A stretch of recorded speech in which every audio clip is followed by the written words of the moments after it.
Dia langsung menghantam kepala si kakek ini dengan martilnya sampai beberapa kali. Lee Dok-soo pun langsung kehilangan nyawa saat itu juga dalam kondisi setengah kepalanya hancur. Setelah Yongchul menghabisi korbannya ini, dia langsung mengambil kapak dan juga pisau dan memotong jasad korbannya ini menjadi 18 bagian. Hai semua, terima kasih udah klik video ini. Dan di video kali ini aku akan membahas sebuah kisah psikopat lagi. Jadi kalau kalian suka dengan kisah-kisah kayak gini, jangan lupa untuk subscribe, karena kedepannya channel ini akan dipenuhi dengan kisah orang-orang aneh kayak gini. Kali ini aku akan mengangkat sebuah kisah dari seorang pria yang bernama Yo Yongchul dari Korea Selatan, di mana dia ini dalam waktu kurang dari 1 tahun sudah menghabisi lebih dari 20 orang. Bukan hanya menghabisi, Yongchul juga mengaku kepada polisi bahwa dia sempat memakan organ dalam para korbannya.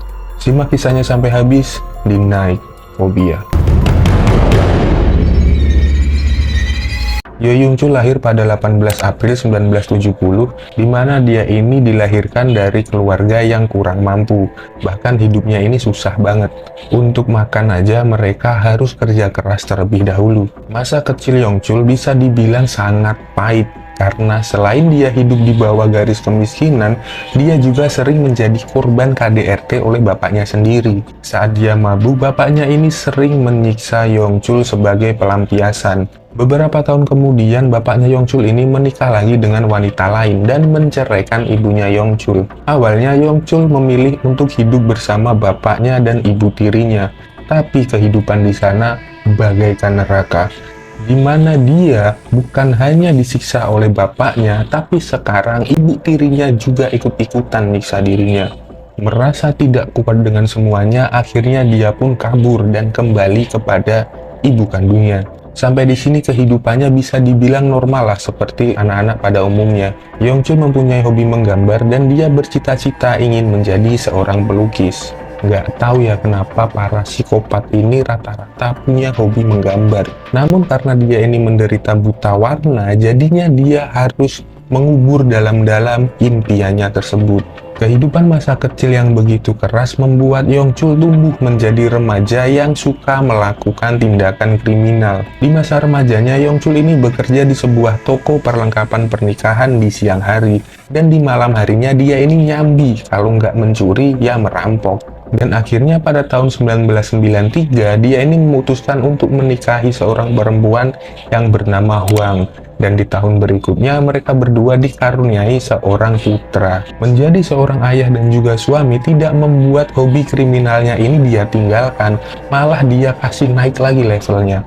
Di titik ini, Yongchul membeli peralatan kepolisian di pasar gelap, mulai dari pakaian, ID card, sampai borgol. Dan dengan identitas palsunya itulah dia memalak para UMKM yang ada di sana.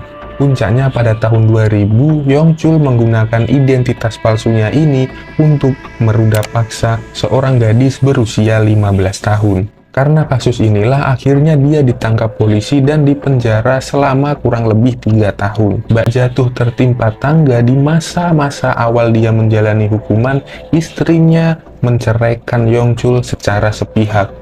Ya karena istrinya nggak mau punya suami seorang pemerkaos. Karena hal ini Yongchul sangat membenci istrinya dan dia berniat untuk menghabisi mantan istrinya ini saat dia keluar dari penjara. Saat menjalani kehidupan di dalam penjara, Yongchul ini secara tidak sengaja membaca surat kabar yang membahas pembunuh berantai yang bernama Jong Du-yong. Jadi Jong Du-yong ini dia selalu menargetkan orang-orang kaya untuk dia habisi. Merasa terinspirasi, Yongchul pun ingin melakukan hal yang sama, bahkan dia berencana untuk melampaui rekor dari Jong Du-yong. Tapi semuanya ini masih berbentuk rencana dan dia akan merealisasikan saat dia keluar dari penjara nanti. Pada bulan September 2003, akhirnya Yongchul ini keluar juga dari penjara. Dan sehari setelah bebas, dia pun langsung belanja peralatan-peralatan yang akan dia pakai untuk menjalankan aksinya. Yongchul memberi peralatan seperti pisau, martil yang seberat 4 kilo, dan juga sarung tangan. Sebelum melakukan aksi sebenarnya, dia berlatih dulu dengan cara memburu anjing. Jadi dia melakukan eksperimen senjata mana yang paling efektif untuk menghabisi korbannya dengan cara dites dulu ke anjing. Dan dari hasil eksperimennya itu dia menyimpulkan kalau senjata yang paling efektif untuk menghabisi korbannya adalah dengan martil. Dan pada saat itulah dia memutuskan untuk memakai martil sebagai senjata utamanya. Tapi dia tetap membawa pisau untuk mengancam korbannya. Tanggal 24 September tahun 2003, Yongchul masuk ke daerah orang kaya di sekitaran wilayah Singsadong. Di sana dia masuk ke sebuah rumah milik pasangan suami istri yang bernama Lee Doksu yang berusia 72 tahun, dan dia ini juga seorang profesor di Universitas Sokmyung, dan istrinya yang bernama Lee Eun-ok yang berusia 68 tahun. Setelah berhasil menyelinap masuk ke rumah mereka, Yongchul langsung menghampiri dan mengancam si suami untuk tidak membuat keributan.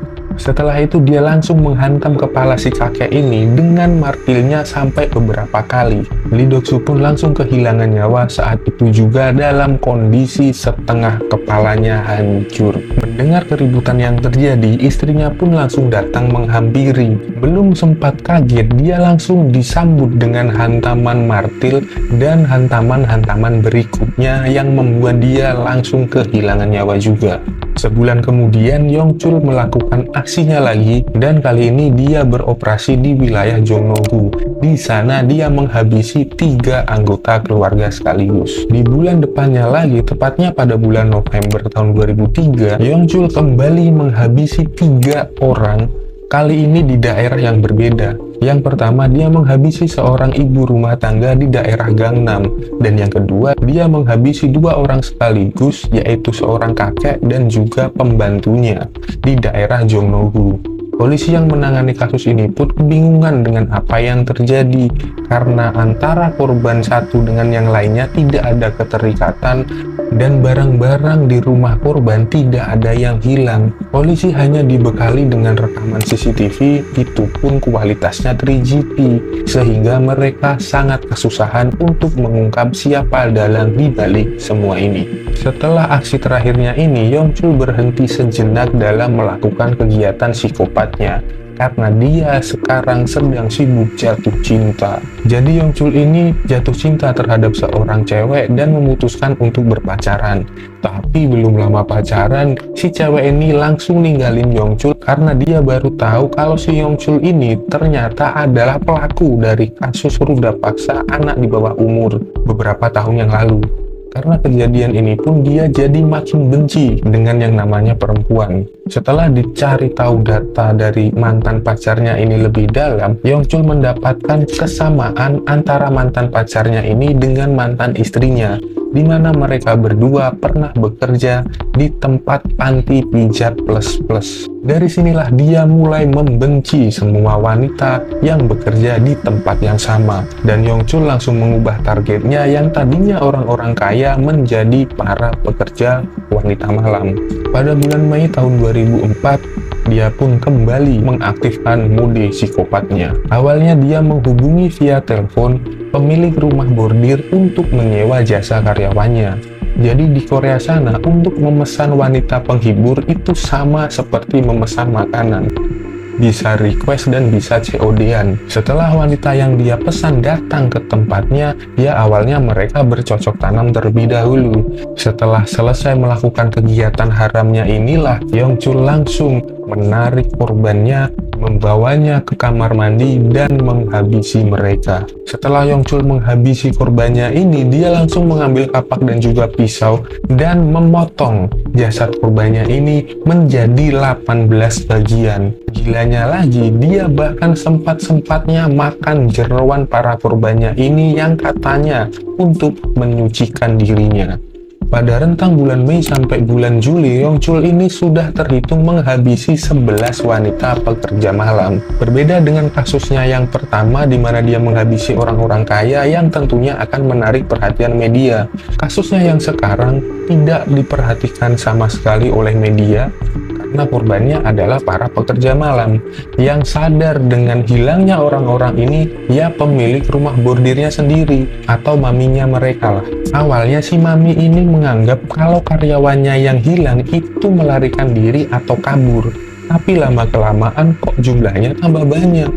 Hingga akhirnya kesalahan fatal yang dilakukan oleh Yongchul sendiri membuat kasus ini terbongkar dan dia pun tertangkap.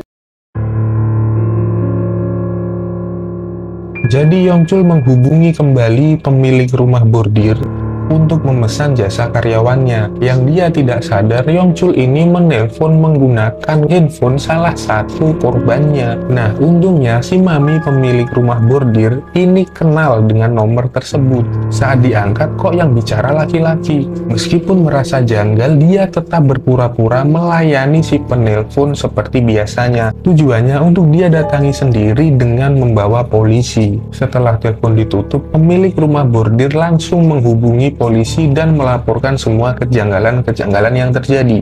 Kemudian mereka mendatangi tempat yang sudah mereka janjikan, yaitu di sebuah penginapan. Di situ pemilik rumah bordir datang bersama dengan polisi dan juga para bodyguardnya. Tapi ternyata si Yongchul ini datangnya terlambat, sehingga polisi menganggap kalau ini adalah laporan palsu dan membuang-buang waktu, dan membuat polisi langsung pergi dari tempat tersebut. Tak lama setelah polisi pergi, si Yongchul nongol juga akhirnya. Setelah dia masuk ke dalam penginapan, si pemilik rumah bordir ini langsung menahannya bersama dengan para bodyguardnya. Setelah itu dia langsung diserahkan ke kantor polisi. Jadi yang nangkap si Yongchul ini bukan polisi, tapi pemilik rumah bordir dan para karyawannya. Saat di kantor polisi, Yongchul langsung diinterogasi dan di sana dia tidak menyangkal semuanya dan mengakui telah menghabisi para korbannya dan menguburnya di tempat-tempat yang berbeda. Bahkan Yongchul juga mengakui kalau dirinya lah dalang di balik penghabisan nyawa orang-orang kaya pada tahun sebelumnya. Mendengar hal itu, polisi awalnya tidak percaya dan menganggap Yongchul ini hanya ngaku-ngaku aja. Bahkan mereka berdua sampai debat di sana. Tapi setelah Yongchul menceritakan secara rinci bagaimana dia menghabisi korbannya, polisi baru mempercayai dia karena kondisi korbannya saat pertama kali ditemukan itu sama persis seperti apa yang Yongchul ceritakan. Anehnya, tiba-tiba Yongchul mengatakan kalau sebenarnya dia ini adalah orang yang cerdas dan memiliki IQ sebesar 140. Tapi tiba-tiba setelah mengatakan itu, Yongchul langsung epilepsi, kejang-kejang, bahkan mulutnya sampai berbusa. Melihat kejadian itu, Yongchul langsung dipindahkan ke ruang kesehatan dan anehnya di sana polisi hanya mengutus satu orang untuk menjaga Yongchul. Dan ternyata epilepsi yang Yongchul alami itu hanyalah dan dia menunggu waktu yang tepat saat polisi lengah dan kemudian dia berhasil melarikan diri. Tapi untungnya 12 jam kemudian Yongchul ditemukan lagi. Dan di penangkapan yang kedua inilah dia memberitahukan kepada polisi di mana dia menguburkan para korbannya. Selama ekspedisi dia membongkar makam para korbannya ini, dia ini selalu memakai jas hujan berwarna kuning. Dan wartawan yang mengikuti kasus ini langsung menjuluki dia sebagai pembunuh berjas hujan atau raincoat killer. Yongchul mengatakan kepada para wartawan kalau dirinya tidak pernah menyesali apa yang dia lakukan. Dan dia juga mengatakan kalau dia tidak tertangkap, targetnya adalah dia akan menghabisi 100 orang lagi. Dan tanggal 20 September tahun 2004 akhirnya Yongchul disidang dan 4 bulan kemudian, tepatnya pada bulan Desember tahun 2004, Yongchul pun divonis isekai. Tapi sejak tahun 1998, Korea Selatan sudah tidak memperlakukan hukuman isekai di negaranya, sehingga status Yongchul adalah ditangguhkan. Jadi sampai sekarang dia ini masih hidup di dalam penjara. Dan itulah tadi kisah hidup dari Yoyong Chul yang menjadi pengingat untuk kita agar selalu berhati-hati dalam menanggapi masalah yang sedang dihadapi. Jangan sampai masalah yang datang menjadi alasan untuk kita menyakiti orang lain sebagai pelampiasan. Saya Mas Edi mohon undur diri, sampai ketemu di video selanjutnya, and